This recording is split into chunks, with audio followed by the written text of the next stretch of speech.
Having a Gas is the podcast that talks to the great and the good of the creative industries, and in particular finds out what makes great music for film, for TV, for commercials, for dancing to, for cooking to, f***ing to, and more. Today, I'm having a gas with Michaela Longden, an up-and-coming actress in Manchester.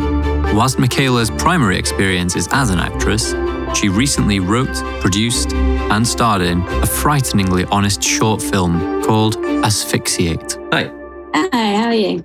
I'm very well, thanks. How are you doing today? I'm good, yeah. How's the acting gig going in lockdown? Oh, it's very quiet. Yeah. Yeah, very much so. It's good. I'm keeping myself busy. I'm trying to write more. Yeah. And I've been working at a test site, so I'm actually quite busy. I'm busier than ever because I've got a lot of personal projects that I wanted to do, and now I'm working full time as well. It's all go. But that's good. Yeah. I feel quite happy. Yeah, because a lot of people have been concerned that they have not enough to do and they're running out of, as in using up all of the work that they had on their plate and spreading it out over many, many weeks. So it's always good to be busy. It's always good to have more to do. So why don't you tell us about what brought you to where you are now? So obviously you are a professional actress. You've appeared in a number of high profile things as well as making your own projects. But where did that start and how did you get here?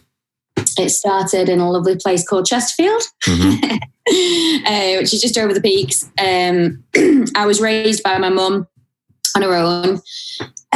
She was a single parent. My dad left when I was 3. Wasn't a great relationship. And yeah, I was brought up with my sister called Zara, who's amazing. And we are very, very close. And I went to university at the age of 18. I studied drama and theatre studies. I wanted to go to drama school, but at that period of my life, I felt when you come from such a working class background, I didn't feel that was where I should be. I didn't feel like that was a career that I could pursue at that moment in time, because a lot of people, obviously, who do go into acting are from, much more wealthy backgrounds, because it's a very unstable career. Yes. So you need that support. Or so I thought. So I went to uni and I did drama and theatre studies because I loved it. Didn't really know what I was going to do with myself. When I graduated, I was working at Nando's at the time as a waitress. And one of the managers was like, I don't really know what I'm going to do now. Like, obviously just leaving uni, knew deep down that I wanted to be an actress, still not ready. And one of the managers said, there's a grad scheme going. And at the time, I don't think I was one of their favourite waitresses. I I took it as it was. Like, I enjoyed myself at uni. I was great with people, so my customer service was always great. But, I wouldn't say one of the most hard workers. I was quite chatty. But they told me about this position, and I don't think they expected me to get it, to be honest. And yeah, I did. 8,000 people applied, and I was one of 8 that got onto this graduate scheme. And I did that for about a year and a half, and it was going really well, and they were an amazing company to work for, actually. But then I realised something was missing, and I was speaking to my housemate at the time, and I was like, I really just want to act. I've always wanted to do this. During this period, I managed to put some money aside, some savings aside, and I thought, you know what, I'm going to apply. And I looked online to see what drama schools were available, and there was one in the north, drama school called Alra in Wigan, of all places. So I applied, and 4 days later, I had my audition. And I turned up to the audition with my top on back to front. All the usual. Just a bit of a nightmare, to be honest. Like, I was quite unprepared because I'd revised 2 scripts. I picked a contemporary script that was quite short, so I could learn it really well and perform it to the best of my ability. Because obviously the time constraint of 4 days, I wanted to make sure I gave it my all. And the script was quite unusual. It was a man. It was weirdly, it was not an abusive man, but it was a murderer. Oh, right. He'd murdered this small child. So it was completely out of my casting. I was playing against gender, against stereotype. And I thought, you know what, screw it, I'm going to go with this. It's a bit different. Maybe it'll give me that edge.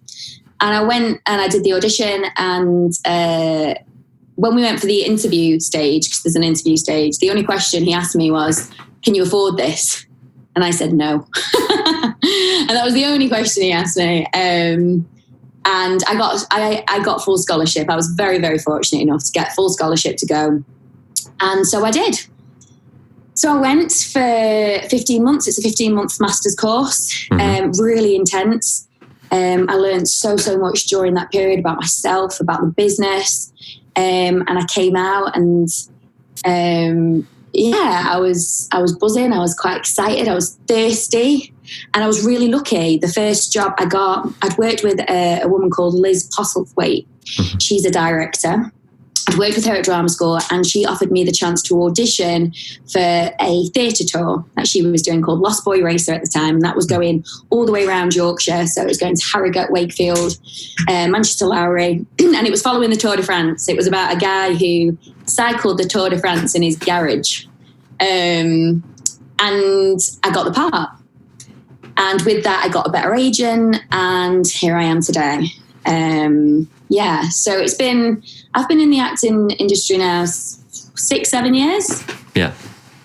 And so that's really, it's good to hear that, because as you said, a lot of people will be under the impression that you were under back at the age of, let's say, 18, which is that there are some unassailable barriers into this industry, which is obviously enormously competitive. And you have to be able to handle quite personal rejection a lot if you're auditioning constantly, And but a lot of people will be put off, and a lot of people at the university age will be thinking, as I was, oh, well, if I've not gotten anywhere by 21, then it's game over and I'll have to just do a different life. And so it's really good to hear that you can be on one path and then you can... You had your moment of realization, and I'm actually going to pursue what it was that I wanted to pursue. And, there are obviously a couple of strokes of luck along the way, but mostly would you say that it comes down to putting in the hours as much as anything else, and not being deterred by, what you imagine the obstacles might be? Yeah, you drew on a few things there. You have to be good at failure. And that's something I've learned along the way. Failure for an actress or an actor it comes a lot. And you can't take it personally, because it isn't a personal attack on your ability. And that's hard to accept in the beginning. You don't get it. You're so confused. You're like, why didn't I get this part? Like, I went in, I did everything I was supposed to, I still didn't get it. And it's frustrating. And I cried, and I had down days. And, you go through this process in the first couple of years of your career where you really don't understand how to deal with this constant rejection. But then after a while, you start to realize, okay, well, it's probably not to do with my ability now. Because you start to reaffirm your faith in your ability, because you've been doing it for a few years and maybe you have got some good parts along the way, and you have got a supportive network around you. I have a very close best friend who's an actress, and she is my support network wholeheartedly, and she reaffirms my faith after every rejection. So you get to a point where now when I do an audition, I don't really think I'm going to get the role. Yes. Kind of just put it to bed. It's got to that point where I do the audition and I enjoy it. That was another really important thing I had to learn. I had to learn to enjoy the audition process. Because in the beginning, there's so much pressure on getting the part, and you end up not enjoying the process. And if you're not enjoying the process, why are you doing it? You sacrifice so much to be an actor, so much. You sacrifice holidays. The amount of times I've got roles that I've had to cancel holidays, you sacrifice weddings, you sacrifice meeting with friends. Think you're dropping your life at any moment to go to an audition. So if you don't enjoy the process, what is the point? Yeah, if you don't enjoy the process, it sounds as if you'll only feel like all you're doing is missing bits of life. And if it sounds like you construe the process of being an actor as the whole thing, from hearing about the audition to, getting paid at the end of the job. You can't only view the job as once you've got the script, once you've got the part. Exactly. And that's a misconception, because people think that the actor's job is getting the part. It's just acting, right? No, it's not. It's the whole process. Like you said right there, it is that whole process. And that's one thing that I don't think drama school particularly teaches you. That's something that you learn along the way. But I don't know how you would teach that. I think you have to go through it. Yeah, I know what you mean. It's in the same way that, we complain a lot about education not preparing people for whatever we mean when we say the real world. But as you say, there are some things that you can't be taught. So we can't simulate 1,000 auditions and 999 rejections. You can't do some weird experiment where you would create that process. And Bryan Cranston, I remember him saying that a lot of actors feel like when they get the audition, they're applying for a job, and when they don't get the role, they failed. But I think the analogy he drew was it's more like stepping up to bat. You're still on the team even if you miss, and you just go back again when it's your turn. Yeah, absolutely. And if you do your best and you smash the audition, maybe you stay in their mind, maybe you're right for another part, and that's all you can do. And you have to celebrate getting an audition as well now. That's another thing that I learned along the way, because auditions are few and far between as well, actually. It's quite a lot.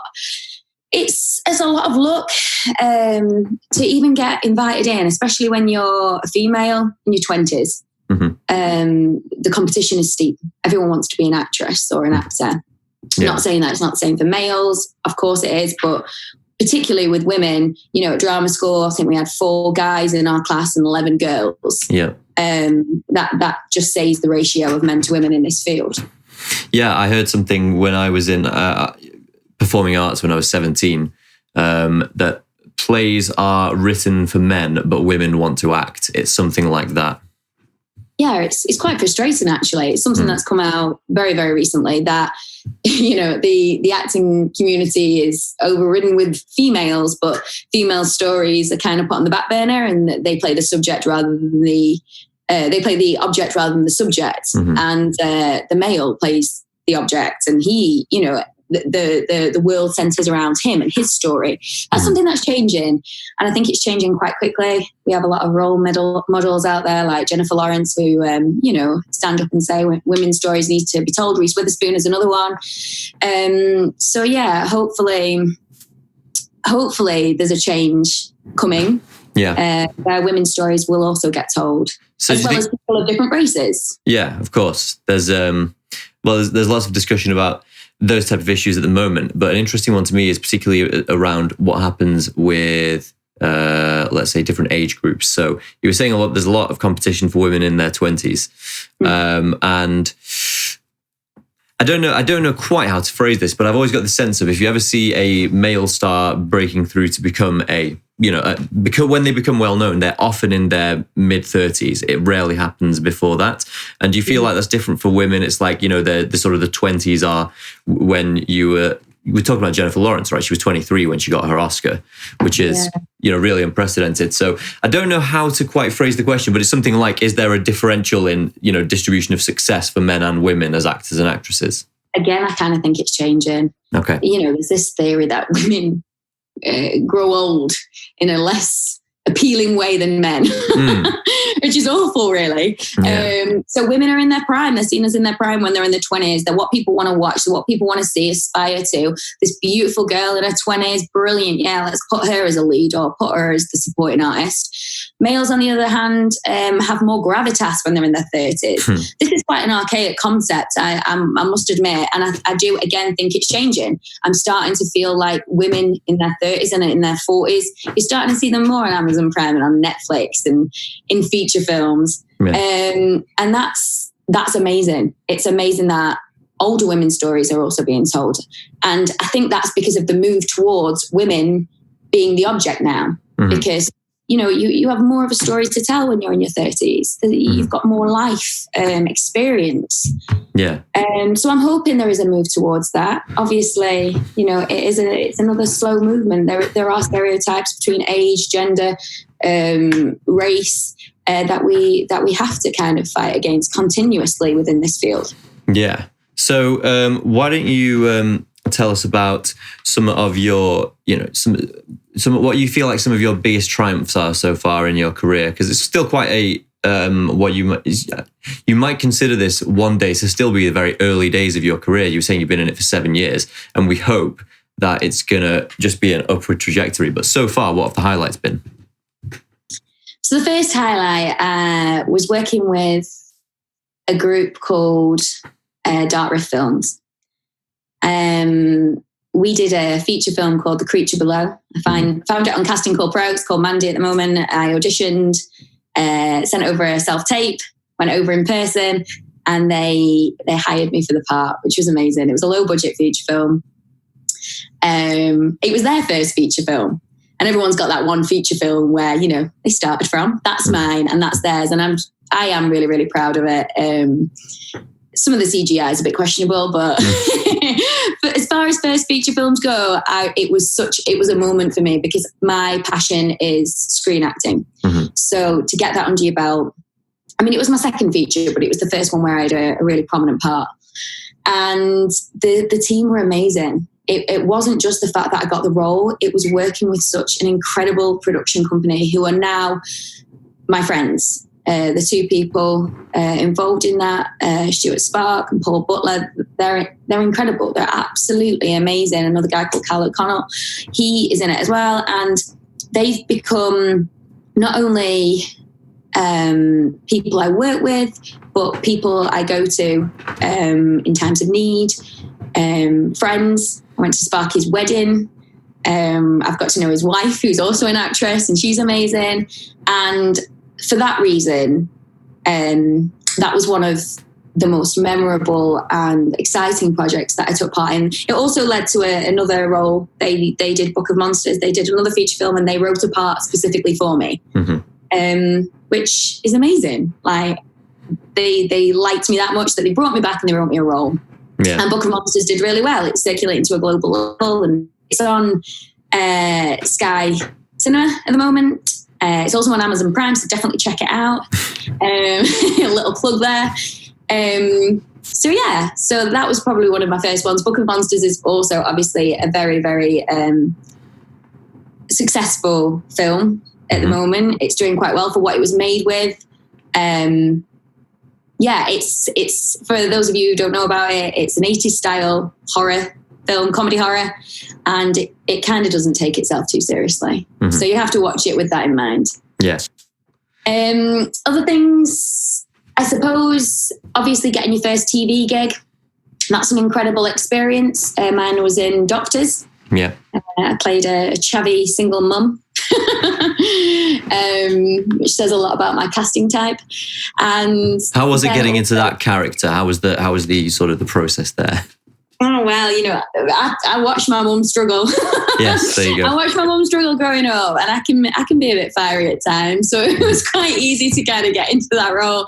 I grew up on a council estate with lots of women who reminded me of this. So not too difficult, to be honest. I could relate quite well to this character, which is probably why I got the role, to be honest. And then from that, writing my own short film. That has to be definitely one of the biggest things I had to overcome. When you talked about earlier about those restrictions that you place on yourself. Mm-hmm. Some people call them like paradigms, like we need paradigm shifts to believe that we can do certain things. Yes. Certain restrictions that we put on ourselves or things that we can believe we can and can't do. A writer, that was one of the things that I didn't think I could do. Mm-hmm. And it took for a very bad situation for me to actually overcome that belief and produce something that I'm really, really proud of. So there's quite a lot of highs. I do feel very fortunate. And you have to remember them. You have to always remember the highs. Yeah, yeah. And what about, so when do you have to draw on those when you're going through maybe a valley, when there's a few auditions in a row that haven't come back? And is it important to have, I suppose, a virtue that isn't is not so fashionable to discuss at the moment, but you have to have faith. It's like, I believe that this good will come of this if I continue back, going against the wave of rejections that are coming my way. Yeah, it's definitely a good thing to do, to draw on your successes when you're going through that period. But I also find that it's okay not to be okay during that period. So many people say, just get up, go on to the next one. But I think you kind of have to accept that, okay, you're in a lull. Your confidence may have been knocked, and you're not feeling particularly positive about the future of your career at that moment. And that's all right, because everybody feels like that way. Yeah.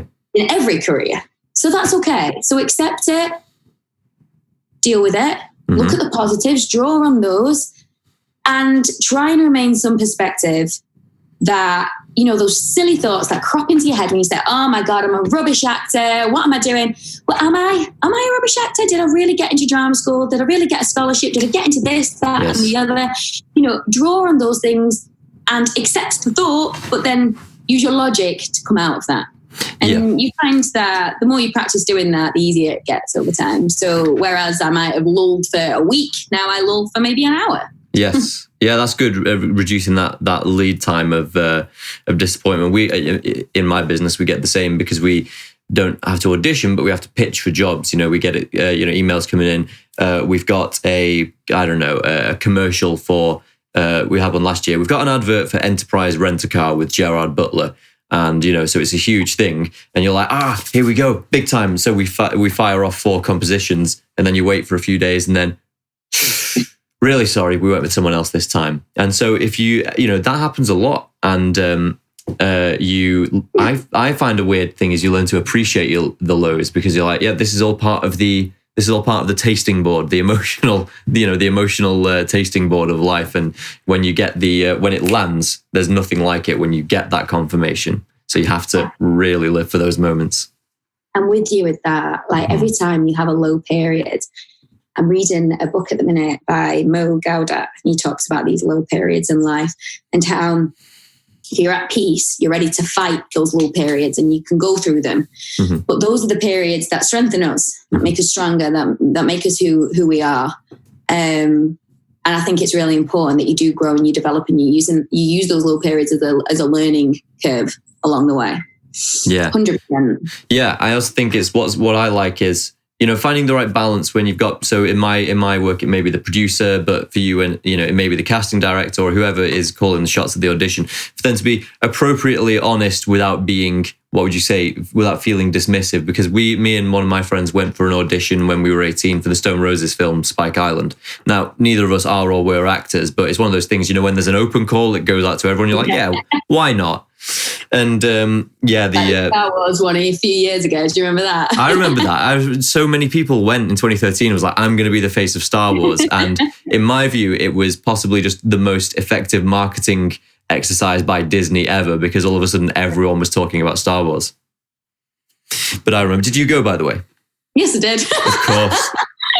Absolutely, 100%. I think everyone went. Everyone I knew went. Yeah. It was quite the experience. Yeah. Do you think you could have? Do you think you could have competed with Daisy? Do you think you could have done that role? You know what? No, I'm a firm believer in your time and place. And back then, I had all of those limiting beliefs about myself that it wasn't possible for me, and that affects your behaviour. And that's something that I've had to work on over the last 7 years. I read a lot of what you'd call them self-help books, and books about power of the subconscious thought and the power of now and being present. And I'm a firm believer that, you have to work at getting yourself to a stage where you do have that belief and you're not bound by by limitations about yourself, Yeah. So back then, absolutely not. It would have come through. It comes through in your behavior, in the way that you act, the way that you are, the way that you communicate. If you have those limiting beliefs, no one wants to hire someone who doesn't think that they're worthy. Yes, that's right. Yeah. And I remember actually 2 of my friends who went to the audition you're talking about. And I don't know if it was the same for you, but they said what the experience was. It was basically a 3-hour-long queue. And then you get to the end of it and someone goes either left, which means go home, or right, which means you sort of look right. Yes, which is what it's like in the industry. Yes. Casting directors get a picture of your face, they click on which ones they like. Yeah. And I heard a horrible thing recently that it runs A to Z sometimes. Oh. So, if your last name ends in a Z, you're right at the bottom of the pile. So they might not even get to you. Mine's L, so I'm halfway. So at least that's, slightly positive. But yeah, they get pictures, they're clicking which photo they like, and then they start looking at your profile once you've hit that one, because there are so many people and it is saturated. And the other sad thing is, you actually don't normally get to hear the no. You're just left with nothing. Oh, really? So it's just hanging. Yeah, so when you do the audition, you leave and you're like, oh, yeah, absolutely smashed it. Silence. Yeah, and you have to just take that silence as, I guess, it drifted away this time. But it was literally what you were saying reflected that what the casting director said to us at the Spike Island thing, because you just came in and obviously we're a load of 18-year-old boys. Maybe I'll become a film star. And she said, look, in film, either your face fits or it doesn't. So if it doesn't, sorry, don't take it personally. Okay, you, and you go. And then the rest go home, So, that is the reality. They're looking at everything. They're looking at, and you have to be accepting of who you are and what you sell as well. Yeah. So I'm a redhead. I come across quite fiery at times and confident and quite energetic. That's what I sell. That's who I am. If a role comes up for a meek character who's quite quiet and reserved, I can probably act it quite well. I can do that. But if someone walks in with those attributes already, they're probably going to get the part. Yes. That's the way that you have to look at it. I always take the story I always remember is Amy Adams' audition for Catch Me If You Can. Do you know that one? Yeah, I love that film. Brilliant. Yeah, so she went in with braces, not washed her hair, all, messed up, because she knew that's what the character looked like. And she was feeding off what you're saying, which is that you have to walk in as the person you're going to play. Unless, do you think it changes when you develop a profile, you become a known name, and then the casting directors start to think of you as, as an actress or as an actor, as a comprehensive thing? It's like, do we think... so it's like Michaela has just done, these 3 films in the last 2 years. So we know what her abilities are, but do we think she could do this? Well, let's call her in, so you don't have to be as much the character when you arrive, when you have... because they already have a sense of who you are. Yeah. And whether you're fit for that particular role. In my experience, you draw on what you can from the character, disregarding what doesn't work and adding what isn't you a little bit, but you can't over egg it, if that makes sense. In my experience, they will always go with someone who kind of fits it a little bit more naturalistically. Mm-hmm. Do you know what I mean? It's not always the case. Obviously, like I've played a psychotic nurse. I'm not a psycho. Mm-hmm. But I can draw on some of my personality qualities and heighten them. Mm-hmm.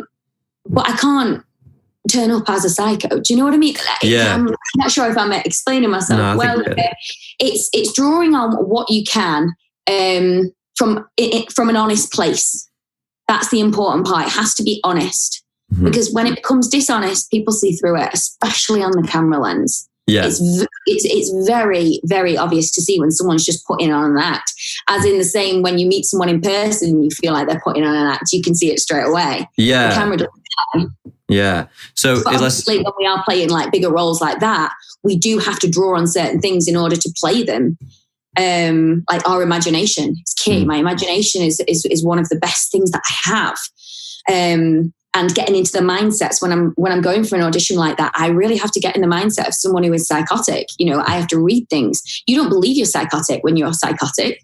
So you have to make sure that you have that belief when you're in there and you're in the room, that your character in your head, you're completely normal. They're doing the right thing. Yeah. Yeah, exactly. Yeah. Why don't we, because you talked about the fact that the camera picks up on things in a way that it's difficult to do at a distance, but you've done some theatre.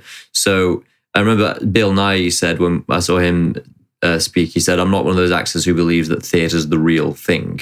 But there are qualitative differences in the experience. So why don't you talk to us about what your, in the theatre experience you've had, what the difference is with the kind of performance you have to do and how your, how your experience changes in that environment?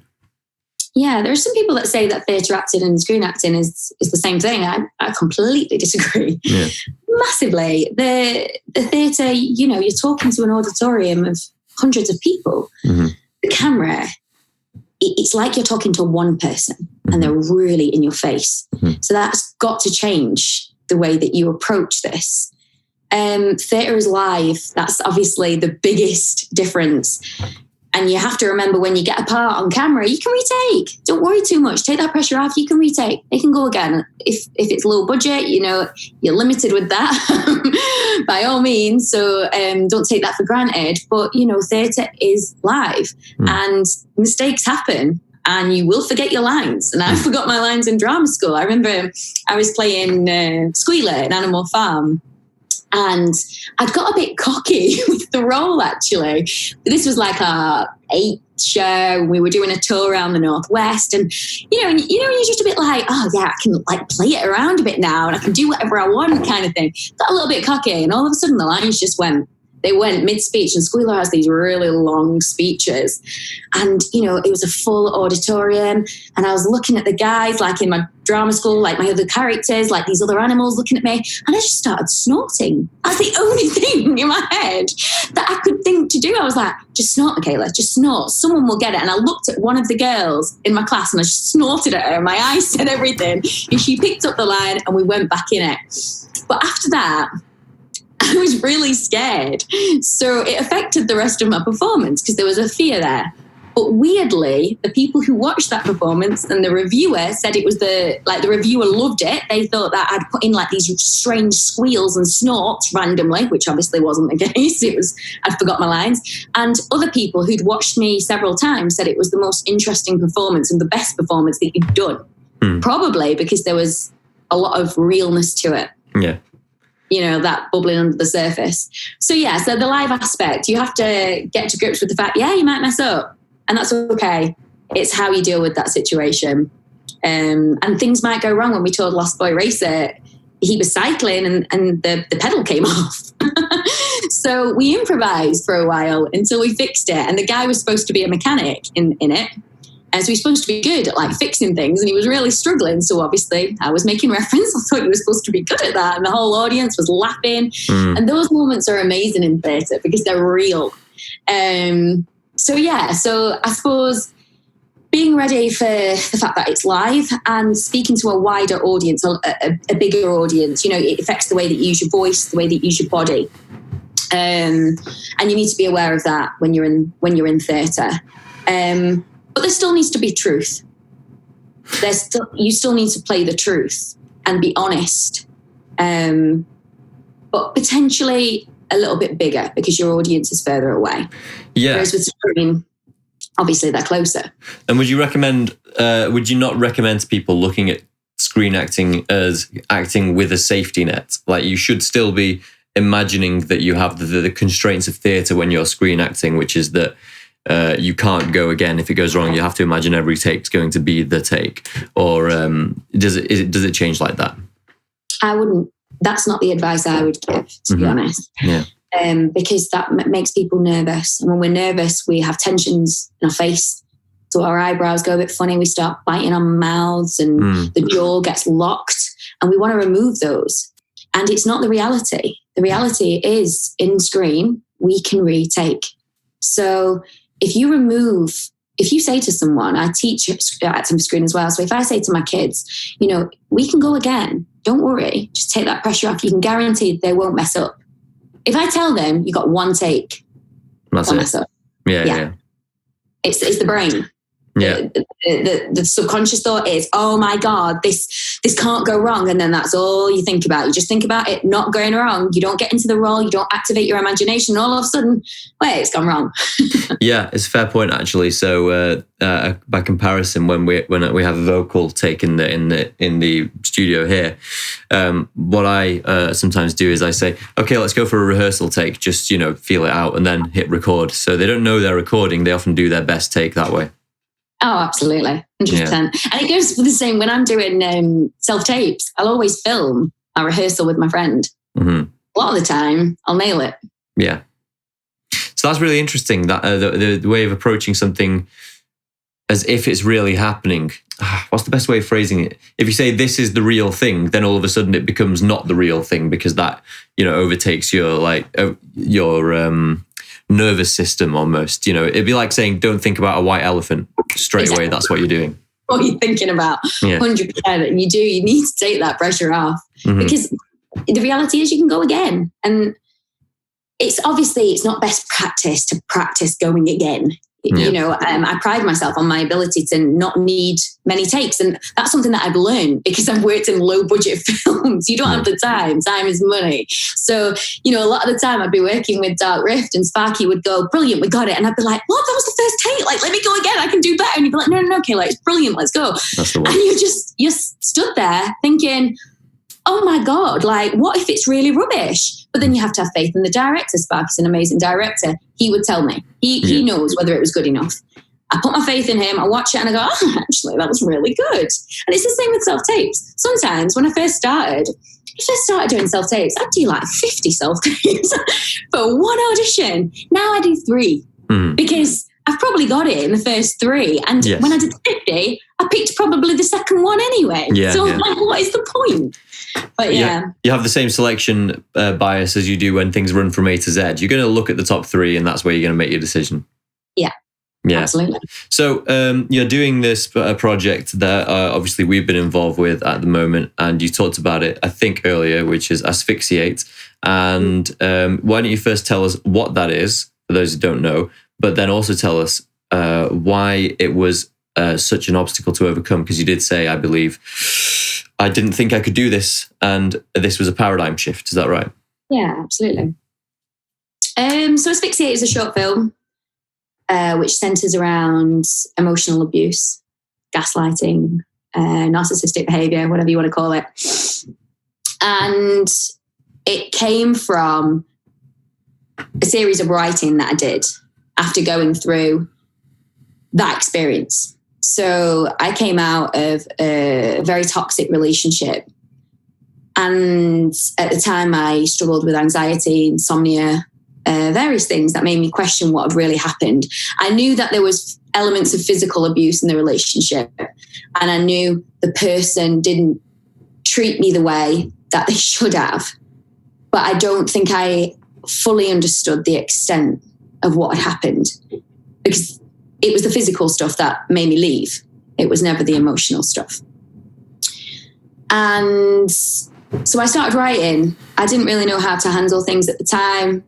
And being an artist, I like writing. I've written poems since I was little. I just started getting out on paper as a way to kind of deal with it, to express myself, because during the relationship, I never spoke about it. Not many people knew what was going on.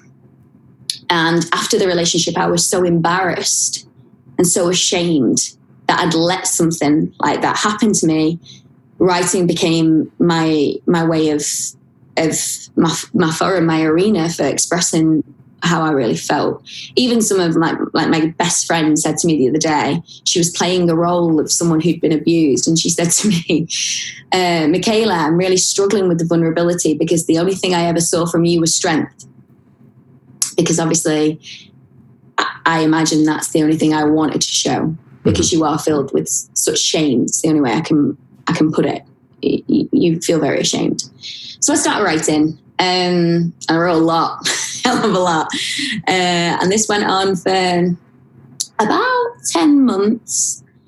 And during this period, I was reading a lot. I'd lost a sense of who I was. I didn't recognize myself anymore. I was in this phase where I was self-evaluating everything that I did and my behavior with people. I've never been like that before, ever. And I kind of looked at everything I'd written and I was like, this story needs to be told, because I didn't realize the extent of the emotional abuse. I didn't understand that I'd been gaslighted until afterwards. Until about 3 months afterwards, I realized, oh my God. Prior to this relationship, I'd been in a relationship for 7 years.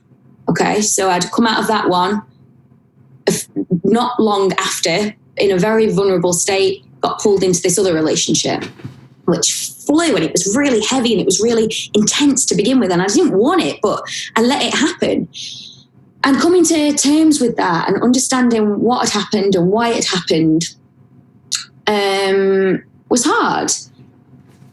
But then I realized that there's other people in this situation. There's a lot of people who don't know the small telltale signs. And this is the important part that I wanted to do with Asphyxiate. I wanted it to show the small hints that something is not right. Because it's not, just because you don't get hit. You never hit me, never punched me. The physical abuse was a shake, or it was a grab, and there was bruises, but it was never a hit or a punch. So you don't think, oh, I am a victim of physical abuse. Mm-hmm. And when they are controlling you and deciding who you see and when you see and where you are, you don't see that as control. You see that as care, because they tell you that they care about you and they need to know where you are. Yeah. And these smaller things, these are the things that I wanted to focus on, because in the beginning you don't notice them. It's like you're like, oh, they just really care about me. That's why they're doing that. And then they get bigger and bigger and bigger to the point that you've lost yourself. You don't know who you are anymore. And you've distanced yourself from everyone in your life. And they are fundamentally your be-all and end-all. They have financial control over you. They have control over who you see, what you do, what you wear, mm-hmm. your weight, all of these things. And the thought that the only reason I left was because one night it got so physical, I thought he might kill me. That scared me, because some people, I say people because this happens to women as well as men, as not just in relationships, romantic relationships, but in work. Some people don't have that. I feel lucky that it got to that level and I was able to leave, because if it didn't, I might still be in it. I might not have left. Mm-hmm. And a lot of women and men and people don't leave, and they are still in it. So I wanted to create something with everything I'd written down to kind of share my story, mm-hmm. And to hopefully highlight to other people who are going through a similar thing that it's not right. Yeah. And that they're not alone. So, and that they can speak out. Yeah. One thing I was interested in picking up on was because I think the word gaslight is for some people a neologism. They might not quite know what you mean by that. So why don't you sort of elucidate that term for us? For me, he made me feel like everything I saw was my perspective, was just my perspective. It wasn't real. Mm-hmm. And I felt like I had no control over anything. I felt like everything I did was to please him, and I couldn't be myself anymore because it was wrong to be myself. Mm-hmm. It's like they totally distort your sense of reality. You'd have an argument and you'd say, you shouldn't have done that to me. Well, you made me do it. You made me do it because you did this, this, and this, and this, and this. I remember I'd be in an argument, not an argument, but an argument. There would be arguments where I would be crying my eyes out, mm-hmm. and he would be raging, and he would say, this is the problem. You're so angry all the time. Mm-hmm. And I'd be like, oh my God, maybe I am angry. Like what? But in my head, I was like, I'm just feel very emotional. But mm-hmm. what I didn't realize is that he was projecting his own anger onto me. Mm-hmm. And calling me angry, even though it was clear, like looking back, I'm crying my eyes out. Mm-hmm. And anger isn't present, it's despair. But they make you feel like that you are this person. Mm-hmm. So you start changing who you are. Yeah. So in an altercation, I can get a little bit nervous in a conflict or a dispute. So if I put my case forward and then someone pushes back against it, I will usually default to thinking I'm probably wrong here, and not in some noble or virtuous way, just in the kind of, if they feel strongly enough about this that they've pushed back against what I think, then they're probably right about it. And I feel like what you were describing there in terms of the gaslighting idea is like if someone is quite clearly infringing your what would you call it? If someone's quite clearly misbehaving, and you say it looks like you're doing the wrong thing here, then they will imply or suggest directly that it's just subjective. This is just your perspective. You're actually imagining this. What I'm doing is normal, and you have the wrong grip on it. Absolutely. And phrases like, well, that's neither here nor there. Well, we're not talking about that now. I don't know what you mean. I don't remember that. Yeah. Your perspective is disregarded. No, you would say that. Those are some of the things that he would say to me, right, to disregard anything I said. And it would be put onto me. So when arguments arose, it was usually because I did something wrong. Mm-hmm. And they didn't just go on for like 20 minutes. They went on for hours, mm-hmm, because I was incapable of having a conversation, mm-hmm, because I needed to listen to him, because mm-hmm, what he knew was best. He would talk to me like he was my dad. Mm-hmm. Looking back, it was like there was this authoritative figure. And what he did in the beginning was he became the person that he thought. He rinsed me of all knowledge of my upbringing, of what I wanted, why my past relationship failed, and he mimicked what I wanted. He mimicked that behavior, and then he used that knowledge against me and told me I had abandonment issues. And this was why it was affecting my behavior right now. And he's willing to work through this with me. And if it's going to work, I needed to listen. Yeah. So, and yeah. You start believing it. So it's like in order to, what would you say? In order to gain control over someone else, then you give them the impression that, I am the one with the objective viewpoint. I see things as they are. You have a subjective viewpoint. Yours is quite subject to distortion, and, it can get things wrong. So if you only listen to me, then we'll get through this.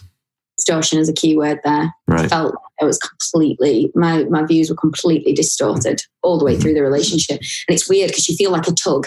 There's something in your gut is saying that something isn't right, and it's not. But then you see them and they're crying. Like he would get so angry that he'd burst into tears, and you'd see that person. You'd be like, God, they must he's caring. Like I'm pushing him to this level now. And you see a little boy, a little child, and you're just like, he would physically attack me, and I would go over and console him. Mm-hmm.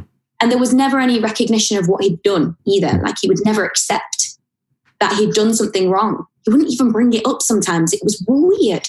Yeah. The only thing we'd bring up is how I made him do it, or how my behaviour got us to that point. I'll sign you up to my gym. That way we can train together. You didn't need to do that. I like my gym. Yeah, but it makes sense. But there's no point in you travelling 30 minutes just to get there. Plus,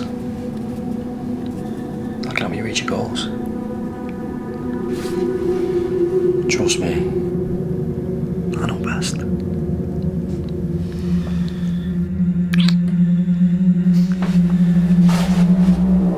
I'm not unfamiliar with the beneficial effects of writing autobiographically, but then also, creating, let's call it, some piece of art in order to process these experiences and get past them and relegate them to the past instead of having them hang on to your soul in the present and the future. Yeah. And so is this where Asphyxiate came from, trying to process this and get past it? Oh God, yeah. I think I'd gone through life, whenever I hit a hurdle, I kind of buried a lot of some of my past traumas. Mm-hmm. And with this one, I knew that wasn't going to work. That technique wasn't going to work anymore. I needed to face it. So the writing came, and then the film came, and I was scared. I was so scared to write this film and to get it out there, because ultimately I'm still scared of this person on some level. And I'm not afraid to accept that. And that's okay. That is okay, because that's understandable. However, it's what I do with that fear. Do I give way to it, or do I use it as a springboard to share my story and hopefully allow others to raise their voice to it as well? Because this behavior is not acceptable, and it can't go on. And there needs to be a change. We need to raise awareness of it. Yeah, and one angle that I really do like with this film, because obviously I've seen the film having worked on the sound, and I did an exercise called the past authoring program, which is if you have things that are bothering you in the past, you write about them as completely as you can, and that helps you to overcome them. But this is going to another level. It's not just writing about it. It's actually assembling a crew to remake those experiences on film, which I think, I don't know, was it particularly, was it difficult to actually make the thing, to actually act as yourself reliving these experiences?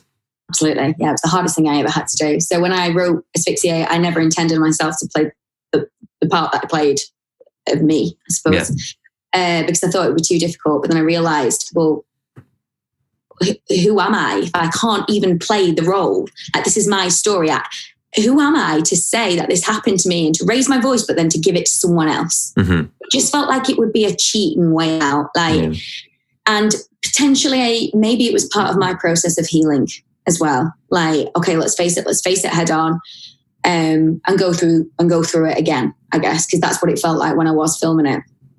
So yeah, it's also, I knew that no one would play that part as accurately as what I would play it. I'd watch them and I'd go, no, that's not what it was. Yes. Like, it came out with the writing. So, you know, sometimes my director would be like, I'm not really sure like about this line. And I'd be like, it's the way it's said. Mm-hmm. It's not the line. You have to, because that's what it is with gaslighting. It's weird, actually. You read a script on a page, and if it's truthful, I think sometimes it doesn't come through. It's all in the subtext. It's all in the meaning. And obviously I was very lucky. I had a director who was so open to how things should be said, and she was brilliant. I can't thank her enough for giving me that opportunity. But yeah, it's in the delivery of everything. Not because, you know, you can say, for example, that dress looks nice on you, but then you can say it in a way where, you know, it doesn't, you know, it's the subtext. Yeah. Yeah. So yeah. But yeah, going back to it, it was one of the hardest things that I ever had to do after filming Asphyxiate, because also it's kind of like when you're acting and you're in that state, I had to disengage so much so that I didn't break down and just cry the whole way through the film, because that was a fear that I might do, that I might go back to that place and I just wouldn't be able to play the part truthfully. But then also you can't become numb to it either. Yeah. So you have to sit, you have to live it like you do any other role. And the only way I could do that is to think of it as another role, not think of it as me, think of it as another role. So I could dissociate it enough, but then use my abilities and actions to draw on the emotions that were required for those moments in time. Yeah. And that was hard. And sometimes it was unsuccessful. Mm-hmm. I remember halfway through shooting, after one of the quite physical scenes, I went upstairs and I burst out crying. I literally just burst out crying. And then after filming, I had about 2 weeks where the insomnia and the anxiety came back and the dreams. So it was a hard process, but I feel that it was one of the most psychologically healing processes that I've ever been through in my life. Yeah, I'd be interested to know, do you feel like it was burdening you less, the experience, after having made the film? Yes. Yeah. So that's really good. There's two things that I thought were interesting as well. You said that because obviously Nicole, the director, Nicole Potts, would say, you know, I don't think this line would happen this way, but it's stranger than fiction, because then your response would be, well, it actually did happen this way. It's just an account of reality. Exactly. And that's some of the conversations that would happen. Also, other conversations that would happen would be the opposite. So Nicole said to me, there's a monologue in the film. And she said to me, Michaela, we need a monologue. We need something strong. We need some strength. And I was like, but that didn't happen. I didn't say those words. And she was like, no, we need it. And I fought her on it a little bit. Not fought her, but because we had a brilliant relationship throughout. But I was a bit like, well, I don't understand. I couldn't get in my head how and why this person would say what they said at that moment, because I never did. And then she said to me, she went, Michaela, what's the purpose? Like, what do we want this film to do? And I went, well, I want to encourage people to leave. And she was like, so you need to show strength. So this monologue is needed because it needs to show everything that you want it to show. So I wrote the monologue and she was right, as usual. It worked. And so it's always a constant compromise when you're working, especially like the writer being on set and being the actress. Yeah. She had a lot to contend with them, but I think we compromised well. We both had Nicole, finding Nicole, she was the only director I asked, actually. Something in my gut said that she needed to direct this film. I cannot even explain why. But something in my gut, and she read the script and she went with me. She explored everything with me. And she tried to understand everything that had happened. And I think that shows. I think it shows in the film. Yeah. And another angle that I like on the film itself, or the meta context of it, is that one of the problems you were facing was that you weren't sure if your account of reality was reliable. That's the process of gaslighting, right? It's where they make you feel, no, your perspective is distorted. And so actually enshrining it this way is a way of perhaps overcoming that anxiety. Do I even know if this is, what is real? You lay it down as an account, as a very vivid account of your memory, put it in and put it into film. And that's a good, what would you say, maybe retaliation or response to that attack on your own sense of understanding reality? I wouldn't use the word retaliation because I don't feel like it's a retaliation. I feel like it's an acceptance of what happened. And I don't feel the need for a retaliation because I don't think about this person negatively. I actually feel sorry for him. I think if that's what you put me through, what's going on in your own head? Because you don't even know what you're doing. And I don't think he means it. I don't think he means to do it. And that's, you go through different stages in this process. And that's one of the biggest things I think that's helped me, because I don't hate or resent him. I kind of hope he watches it so that he understands, but I don't think he will. I don't think he will change. But there's definitely no hostility there.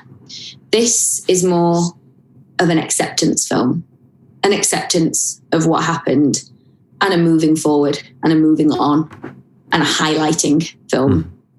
An acceptance that I suppose my gut was right. And when you're drawing back from like this distortion, my gut was right and things did happen the way that I saw them in the past. Yeah. So what does the future hold? What are you doing with the film? Where are you going with it? Well, we've submitted it into quite a few festivals. So we'll see. We've just had our first acceptance into Biff. So that's really exciting. So hopefully it will run the festival circuit, and then I'll speak to Nicole about how she wants to get it out there into the public viewing after that, because obviously we can't do that right now. But hopefully it does well in the festivals where we've submitted to some quite high caliber festivals that are BAFTA and Oscar, potentials to go there. So maybe we'll go there. Maybe it won't. But for now, I'll just run with it and see what happens. Yeah. Did you get that moment when the shutters started coming down at the start of March, where it's like, are you kidding me? This year we have to lock down. I was just about to get going with this project. Yeah, it was. You know what? It was a bit. I was a little bit like, oh God, typical. But then I was kind of like, well, the festivals will still probably run. They'll still run online. This short film isn't about winning awards. This short film is about raising awareness. So, okay, it will be really disheartening if, we don't get the, I suppose it's praise, isn't it? But it's more than that. That's not why we made this film. It goes deeper. It goes beyond that. and getting into festivals and whatnot is great for promoting the film and with that promoting awareness. But I'm not too worried about the implications of coronavirus on the festival circuit. I think you just got to run with it. You just got to take it as it comes. We've created an incredible project that has a lot to say, and yeah, it's just about getting it out there now, I suppose. Good. I'll look forward to seeing what the future holds. Absolutely.